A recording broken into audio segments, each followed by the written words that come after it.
174 years ago, on this hallowed ground, a battle took place between 300 Navy men who were marching through Alameda with the intent of taking Pueblo de Los Angeles under the Mexican-American War in 1846. 70 Californios, Spanish-born in California, would actually meet the Navy men here under the grounds of the Rancho San Pedro, and would actually have a 2-day skirmish where the 70 Californios were managed to outmaneuver and succeed to defeating the 300 Navy men.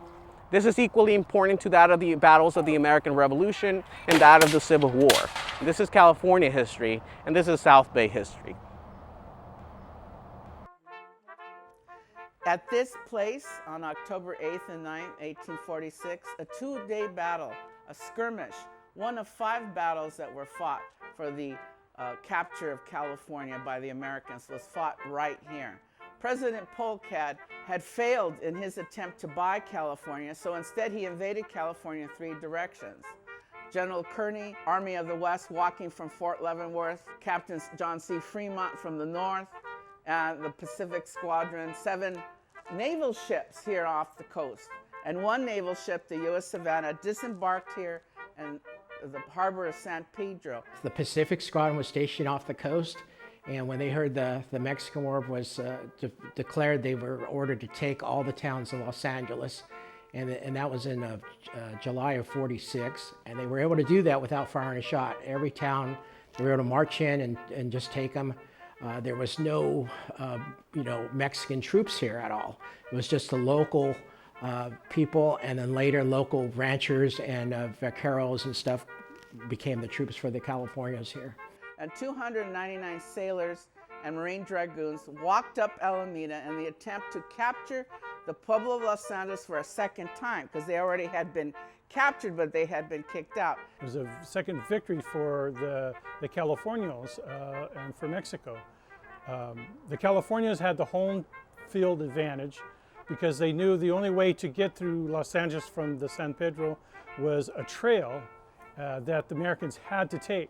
So they knew where they were coming, they knew how to reach them, and so they deployed their 1 cannon. It's named the Old Woman's Gun because when the Americans attempted to capture the city the second time, the local militia, only having old arms from their grandfathers that had founded the missions, needed a cannon to fire at these Americans, and they had hid a cannon in Reyes's yard on First and Alameda. And so the battle got named after her because of the cannon, the importance of the cannon in the battle. Attached it to a cart, a wooden-made cart, and they used that to fire a grape shot at the U.S. forces. The cannon was originally just a ceremonial gun, but any cannon, if you put rocks or whatever in it, it'll become a weapon. So they brought it here to Dominguez, and they had it on a little homemade carriage, and they dragged it with their horses. So it was able to be really mobile. And so the Californians at about 2 or 2:30 in the morning, they said that they started firing, keeping the Americans awake. Nobody was hurt by any of the cannon fire, but they were all shooken up and awake, and they thought they were going to be attacked. And so what they would do, they would show themselves. For the first day, they were annoying the American forces. And on the march up, it was hot, it was dry, they didn't have a lot of water. The Americans weren't too happy. Back then, too, a lot of the sailors, they had really poor footwear because they were just made to walking around on decks. But when they landed here, all their shoes were, their shoe was basically a piece of leather with canvas on it. And when they marched for maybe 10 miles or so, they started falling apart on them. Right here when they got to the house, right here in front of Compton Creek, the local Mexican militia under the command of Jose Antonio Carrillo had assembled enough men and horses to prevent the Americans from crossing and capturing the city. When the Americans reached about 400 yards, they were formed into a group, a square, which is to repel a cavalry charge, but the Californians didn't charge. They fired their cannon and then were fired by their muskets. They let their muskets do all the fighting. They would retreat, reload, and keep on doing this over and over again. And of course, the Californios were all on horseback. The Americans were on foot. and they just couldn't see ahead of themselves because the vegetation was so tall, and they couldn't tell how many enemy troop was ahead. They didn't know if there was, 100 or 500 or 1,000. They couldn't tell. And the Californians on horseback, they're riding circles around the Americans, so they're thinking there's tons of guys out there. They're dragging branches, kicking up dust. So the Americans really thought they were going into a big, formidable enemy in front of them. And they brought out the cannon and were firing at the Americans. And for 3 charges, the Americans were trying to take that gun. And every time the Americans would get within reach of grabbing that gun and taking it, the Californians would lasso it and drag it away, and they'd run after it and they couldn't catch it. The U.S. forces finally realized that there was no way they were going to reach Los Angeles, and they retreated back to the harbor and back to the USS Savannah. And of course, after this battle, they were ordered down to San Diego, and then from San Diego, they were ordered to march on foot all the way back up here, which was over 125 miles. The second march, when they came from San Diego, they were smart. They brought artillery with them. So that was they learned a lesson here. So they brought the artillery with them. But to me, it's just amazing for these sailors and Marines, and then also Army guys met up with them, the Dragoons, that they marched all the way up here in enemy country. To me, it's a very significant event because of the 5 battles it's won, or the Mexicans won, and also the locals showed the Americans that, we're not going to take it anymore. You can't just walk into our towns and tell us what to do.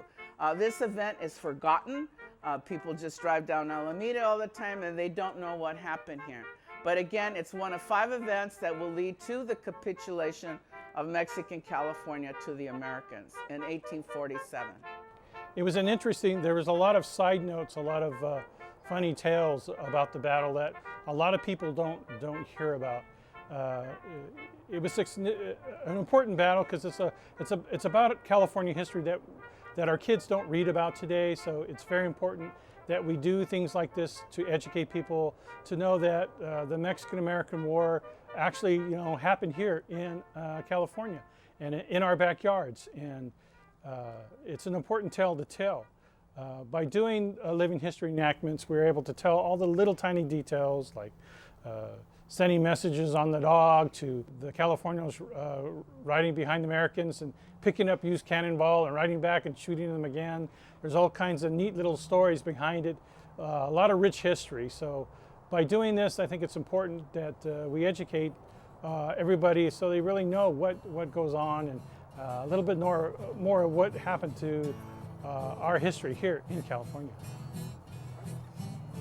America invaded California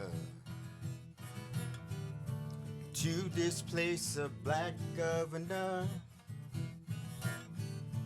300 U.S. Marines came through the port of San Pedro to carry out Fremont's objective.